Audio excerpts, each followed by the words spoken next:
বড় বড় 5 স্টার হোটেলগুলোতে মোমবাতি রান্না হয় কেন? মোমবাতি রান্না করে তারা কি এমন কাজ করে যা আমরা জানিও না? বাসায় যদি পুরনো মোমবাতি থাকে তাহলে আপনিও বানাতে পারবেন এই দামি জিনিসটি। এই মোম দিয়ে যে এত উপকারী জিনিস তৈরি করা যায় আমি নিজেও জানতাম না। এক 5 স্টার হোটেল থেকে তাদের এই রেসিপি শুনে আমি নিজেও অবাক। অথচ আমার বাসায় অনেক মোমবাতি পড়ে আছে, আর সেগুলো দিয়েই তৈরি করছি আজকের এই রেসিপি। এটা বানাতে না লাগবে বেশি সময়, না আছে কোনো ভেজাল। ঝটপট বানিয়ে নিচ্ছি অসাধারণ এই রেসিপিটি।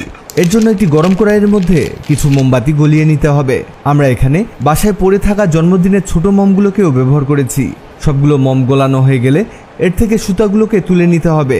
এগুলো ফেলে দেওয়া যাবে না, কারণ এগুলো পরে কাজে লাগানো হবে। এরপরে এর মধ্যে দিতে হবে সাদা এলাচ 4 থেকে 5টা, 10 থেকে 12টার মতো লবঙ্গ, কয়েকটি দারুচিনি। দারুচিনিগুলোকে এখানে ভেঙে ছোট ছোট করে দিতে হবে। তবে এখানে আপনি লবঙ্গ আর দারুচিনি বাড়িয়ে দিতে পারেন, এতে এটা আরো বেশি কাজ করবে। এটাকে এবার 2 থেকে 3 মিনিট হিট দিতে হবে, আর এই অবস্থাতে অনবরত নাড়তে থাকবেন।